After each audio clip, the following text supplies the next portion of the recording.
Hello and welcome back to Pillars of Eternity 2 Deadfire. We are in the Ashen Maw, in the foundations of the Ashen Maw, now to speak to Eothas, or Gon as he is called sometimes, face to face for the first time, to see what he is up to. You're certain he wanted us all to come? Have you ever seen anything so awe-inspiring? Behold the power of my god!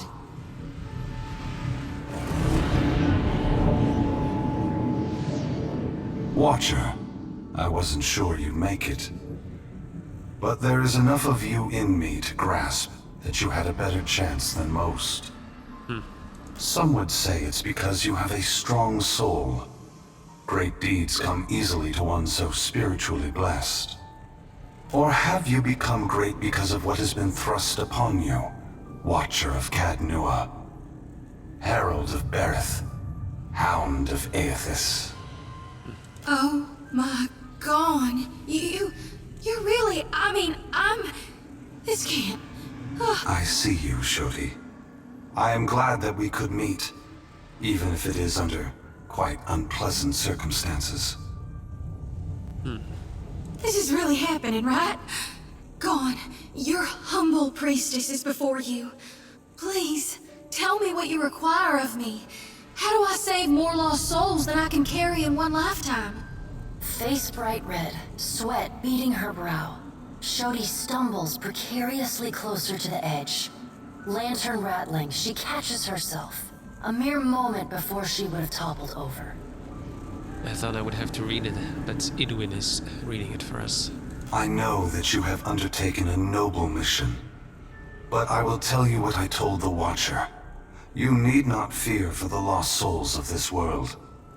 As for you, Watcher, why is it you believe you have made it this far? Let me see.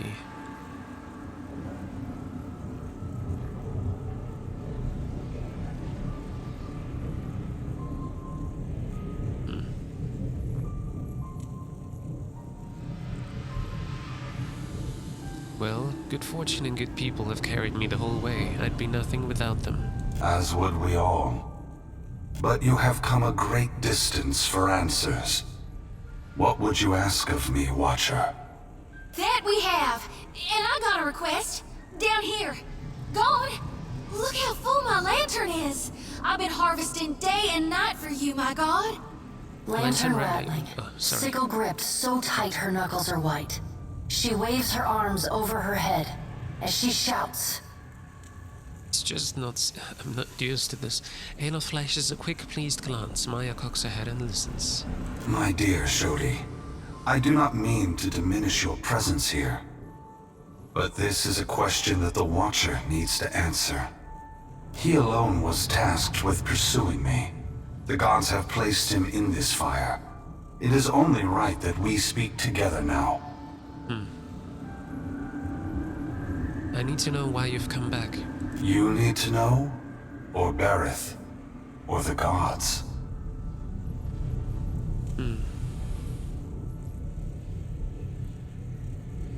Well, I need to know. It seems someone else needs to know. One who has held me to the flames once before.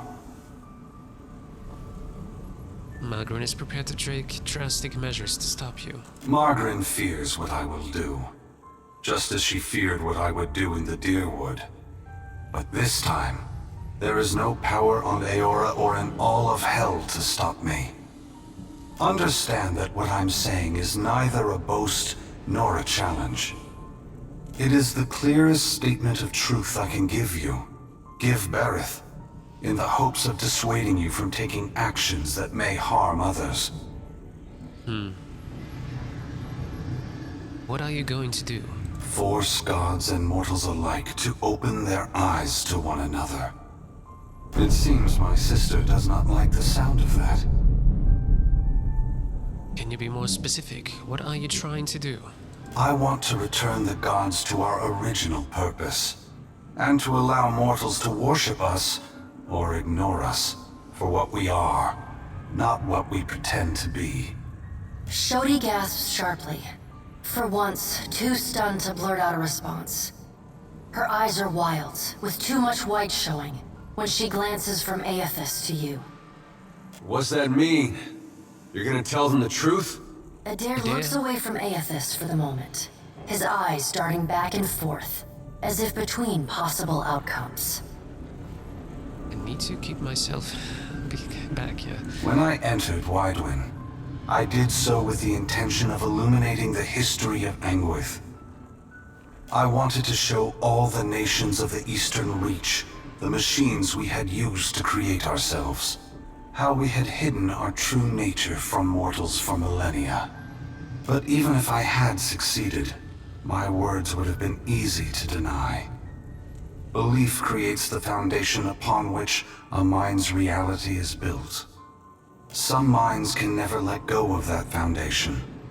They would rather hold tight to the world in their mind than accept what they're being told.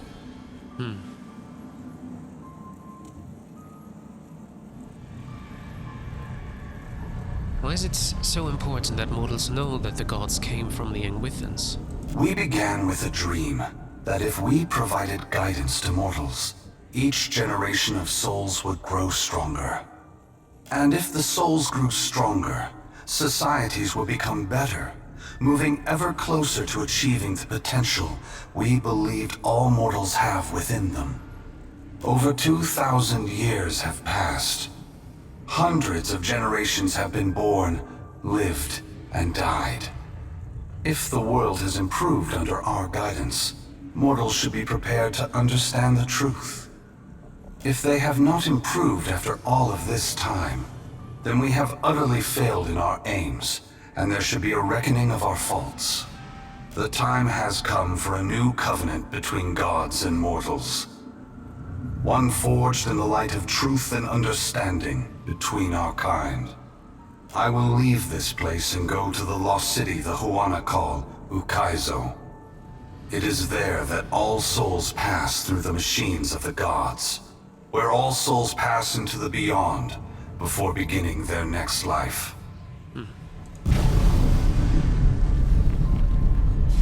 That's it. When I reach that place, I will find our great machines and tear them to pieces. I will smash the great wheel until the lights of hell all gutter and die. And when my work is done, I will leave this world forever. Where does that leave us? You're ending the rule of the gods? No, Adair. It is not for me to decide if the gods should remain in power. That will be for your kind, for mortals, to decide. I guess that's one way to get a response. I'm surprised Margaret is reacting this way. I would have thought she would appreciate a trial of this magnitude, one that tests us all. Both gods and mortals alike rely on the wheel. We depend on it for the souls that give us power. Mortals depend on it for the lives of future generations. Breaking it will force all of us to face the truth. We will fail together or move forward together. Either ending is preferable to the cycle we still find ourselves in. But does that mean we all die, or what? I'm not sure what exactly Don't this wait! means. Before it's too late! You gotta take the souls I harvested for you! The priestess Priestess. thrusts her light Sorry. pulsing lantern outward, as if waiting for Eothas to take it from her. Aloth hums approvingly. Mara cooks head and listens. They are not for me to take. Shodi, you are their guardian now. You are their protector. You have taken responsibility for them, and only you can decide their fate. Once again, the gods have put you in a precarious position, Watcher. Considering all the troubles I have put you through, the least I can do is protect you from the wrath Margaret has intended for me. It's much appreciated. Don't thank me yet. This will be particularly difficult for you, Watcher. Okay. Guys and gals, we are literally being touched by the hand of God right now. Despite Response. herself, Damn Shodi it. squeals. Trembling, she sways on her feet as if she might faint. I wish that it was always going to be said by Edwin or nothing, because otherwise I'm just getting confused. You better be sure of what you're doing, Eothas. You better be making things right. 'Cause either way, we're the ones paying the cost. All that I have done for your sake. If we do not meet again, Adair, please take care of the Watcher. Eothas' great hand floats away from the luminous Audra pillar. As it pulls back, for a brief moment you see a golden tether flash into existence between the pillar and the great Titan's back. When the Audra fingers gently cradle you, there is first a sensation of warmth, but it is followed by a harsh splitting of consciousness. Your awareness vacillates erratically between the physical world and the spiritual dimension of Eothas' body. Your soul glides amid the many trapped with Eothas. As your brilliant form passes by them, they call and reach out for help. Below Eothas' body, the volcano erupts. Molten rock rushes over the great Audra body, but does not slow its movement. Rathun rush to higher ground, but cannot outpace the lava, which overwhelms and consumes them as it rises. Your attention returns to the heart of Eothas' body. Deep within the whirling masses of souls, you again sense your own presence, the fragment that was taken from you. This time, you reach out to it as it reaches out to you. You meet somewhere in the great mass of Audra, the rest of the souls fading at the edge of your awareness. We are together again. Are you ready to be together again? Yes, it's about time. Are you certain? Since we've parted, you've become someone else, and I have become myself. When we join, we won't be ourselves anymore. Your senses yank back to your body, still in Eothas' hand. There is light, sunlight. He has emerged from Ashen Maw, the rim of the volcano and the great keep of the Rathun collapsing behind him. The Audra is barely visible through the thick lava covering his body, and still, he moves. The ocean is gone, water sucked away, leaving only the bare seabed glistening in an ominous silence. You summon the strength to turn your head. Through the cracks in the great god's fingers, you see a wall of water, taller than Nekataka, taller than Eothas, as tall as the moon. It comes with the rumbling of a terrible stampede. The wave slams into Eothas. His hand closes, protecting you from the devastation. Somewhere in your mind, you hear Andra screaming. You are back inside him. Back with yourself. Are you still the same Watcher who returned the lost souls of the Deerwood to their intended bodies?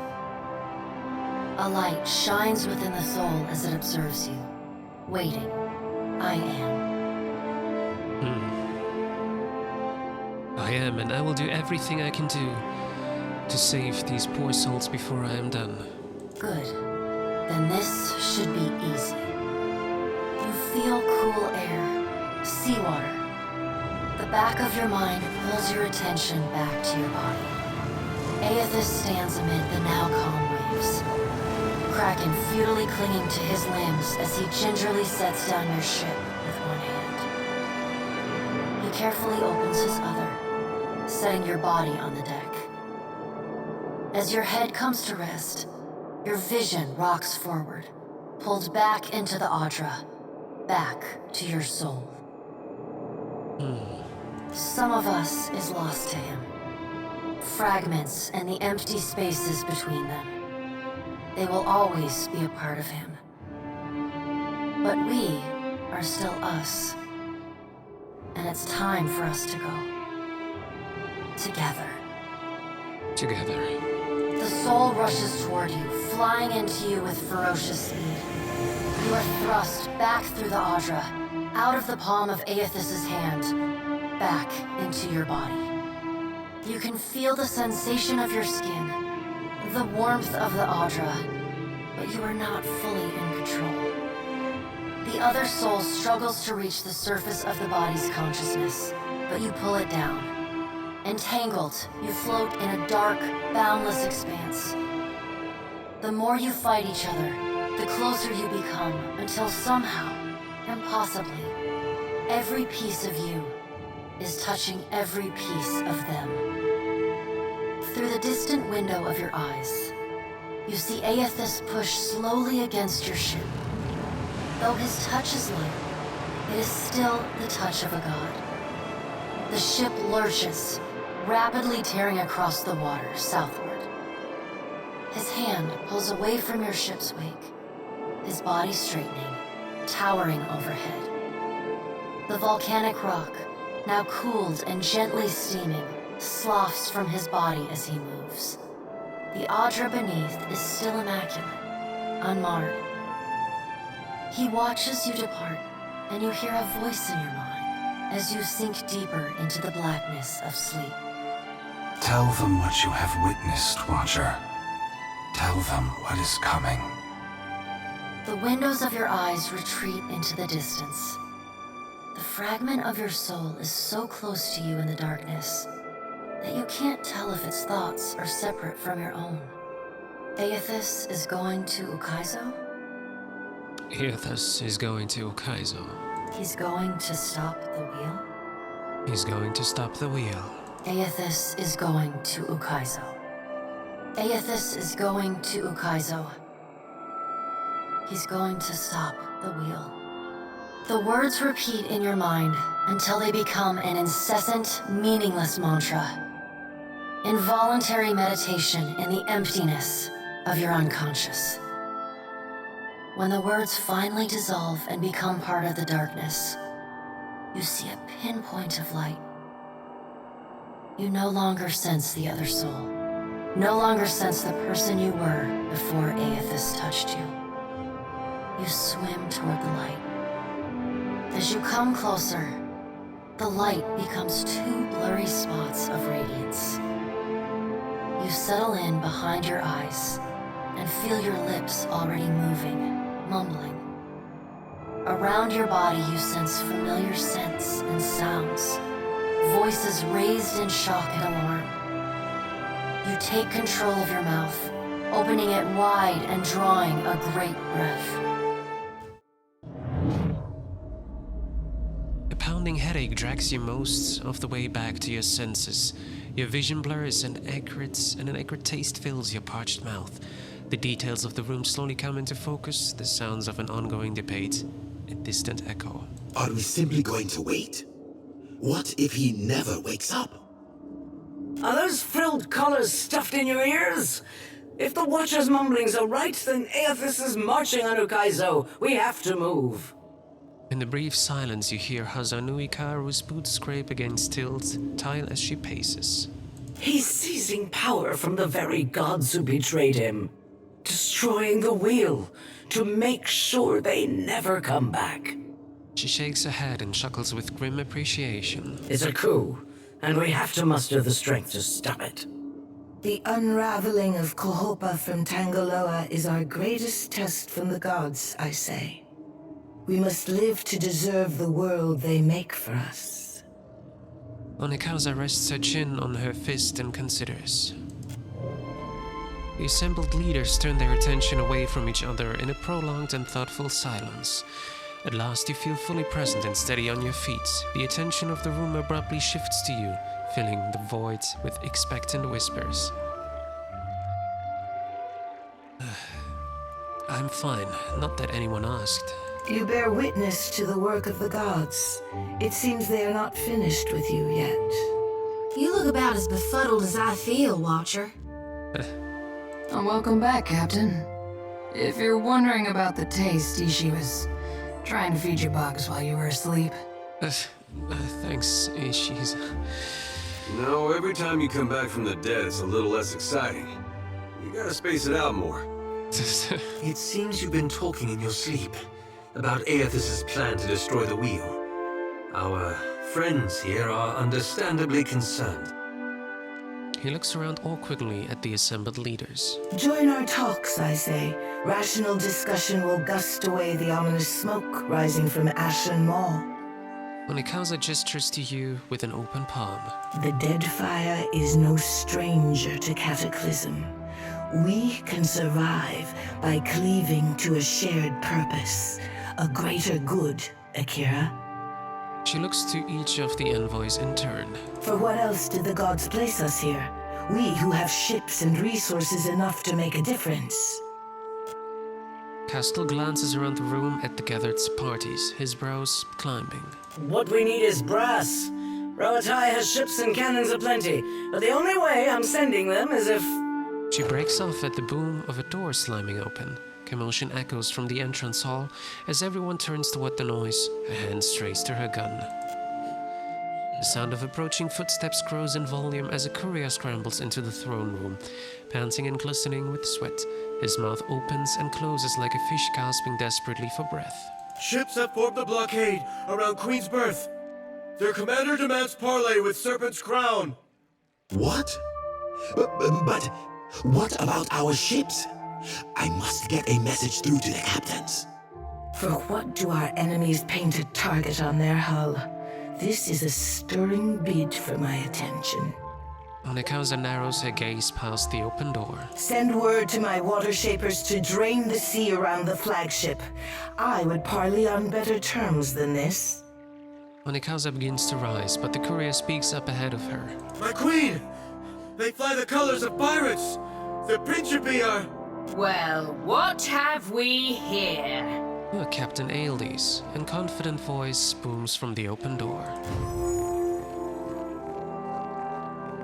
She's our friend. The motley sailors who don't hold the Huana guards at bay with drawn weapons take in some of the more opulent decorations with avid interest. Okay, I said friend, but she's not really a friend, she's more like an accomplice. One pirate separates out from the fold, sauntering boldly forwards. Forgive me, Lovesome, but it looks like you're having a party. A rather fine one to which you didn't invite me. She winks, swollen, glinting in the light as she cocks a pistol high above her head. You painted vagrants are a plague on my tribes. Why should I not hang you from the walls of my garden? Onikaza grasps the handrests of her throne as if ready to vault up and attack. You should be asking yourself how they got in here in the first place. She glowers in the direction of the throne. Oh, I do love when they squabble. But I'm here for neither pleasantries nor entertainment. We've bigger fish to fry. Or should I say gods? A determined-looking guard inches closer to Eothas from the edge of the court. Without looking, the Principi captain swivels her pistol to aim straight at his chest. Now everyone just calm down. I promise we won't fire on you at this time. Unless firstly provoked. That is, until once we've safely absconded from the city back to the high seas. She grins magnanimously. Then all bets are off again, aye? Yes, well, if you have a point, pirate, I suggest you reach it quickly. We're supposed to take a bunch of pirates at their word? She crosses her arms, the wooden hand groaning. Right you are. However... The narrow-eyed look she settles on the room is more than a little bloodthirsty. I'm here because I've got questions, ones that can't wait. And the Lovesome Watcher's the only one likely to answer them nicely.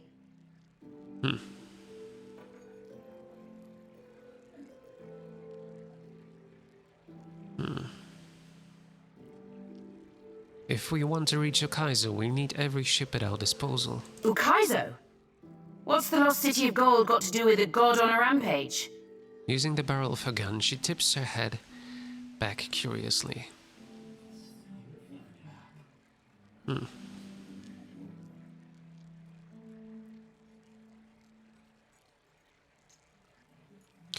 Eothas is going there to break the reincarnation cycle. Well, fuck if that doesn't put things into perspective. But what's that even mean in the long run? Folks who die won't be coming back again. Yeah.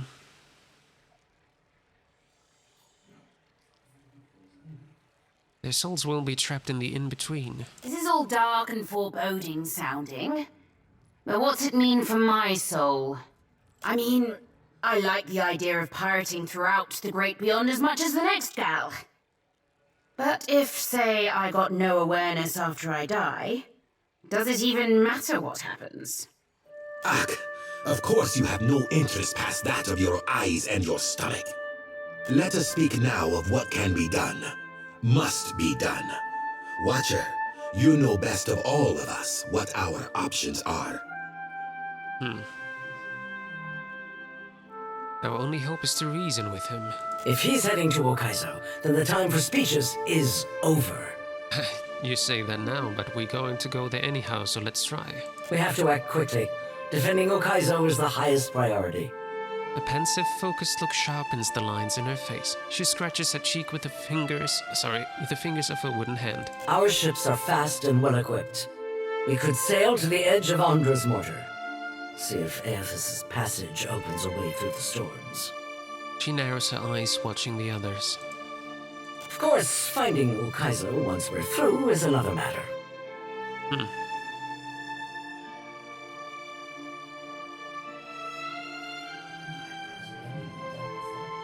If you can get me through Andra's mortar, I can take you to Okaizo.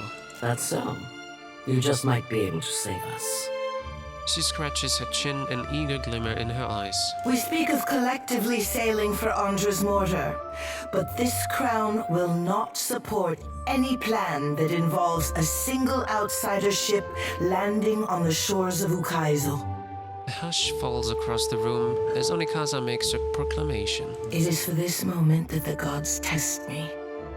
Anyone who seeks to cross Andra's mortar will learn that the gates of Ukaizo are the end of compromise with the Huana. We're not here to debate over territory. Our souls are in jeopardy. I think I'm getting the gist of it now. She rubs the barrel of her gun under her jaw thoughtfully. Then she crooks you a cunning grin. While these witless princocks go at each other's throats, we Principi will cut through the storms and plunder the city of gold. Whatever Eothas is seeking in those ruins, we'll find it. And then we'll sell it to the highest bidder. That, or me and mine will have front row seats to the end of the world. If the Huana cannot take back our beginning, then our end fast approaches. The gods will judge us by our devotion to Ukaizo. Are you going to guard it as closely as you've guarded your palace today? She shoots a meaningful stare at the pirates. Ukaizo was yours once, and you lost it. Meanwhile, the storms that cover Andra's mortar plague Ra'atai too. We will help the Watchers stop Eothas, but we will not leave our country's future in soft hands. We hope the Watcher agrees. She nods to you. Watcher, there are two kinds of people in the Deadfire.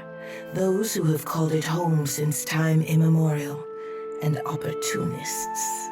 Onikaza glares at the assembled dignitaries. With Ukaizo under our control, the Huana would restore order as it has not been seen since the days of our ancestors. She nods slowly, holding your gaze all the while. Ak, order. And the only question is whether it will be the order of ignorance and tradition, or else of conquest. The secrets to be found in Ukaizo could elevate us all beyond the telling. I will not relinquish that dream so easily. With that, Castle turns to stride away, his shoulders set in a rigid line. Without so much as a final farewell, Eothas tips her head to her armed crew, and the pirates withdraw as swiftly as they arrived. Watcher, I say the time to play at freelancing is at an end. Any of us could get you to Ukaizo, but only one of us will stand by your side. Great. As if we couldn't do it together, right? Studying you carefully, Onikaza nods and gestures for attendants to clear the room. When of course you can't, because they have different opinions. The pirates want to get all the gold there, will loot everything. The Huana want to get back their home island. The Valiants want to have trading there. And the Ruana, I'm not quite sure what they want there. Let's speak, Watcher. With everything going on at That's what I once, meant. I wondered if... Gods, if we could talk. Maya nurses her brow and sighs. You can talk to me about anything, Maya. You're a good captain. Maybe I don't say that enough. Can we take a detour to the officers' lounge in the Brass Citadel? I could use a drink. Let's be off.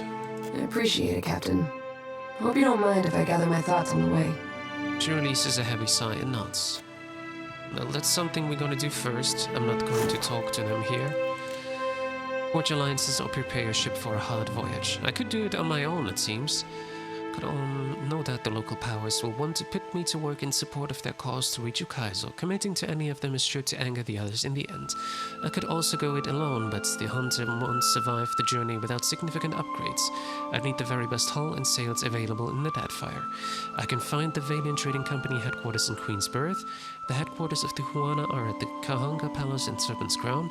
I found a blackwood lock. It may allow me to craft a hull that can travel through Ondra's Mortar.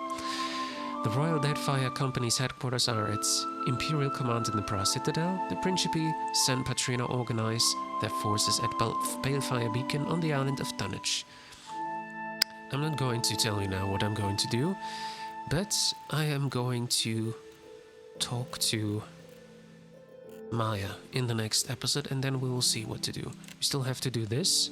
Razai Passage. West of Razai Passage. Northwests. Okay, where we haven't been yet. Okay, well, it's fine. So yeah, thank you for watching, and I hope to see you in the next episode of Pillars of Eternity 2 Deadfire.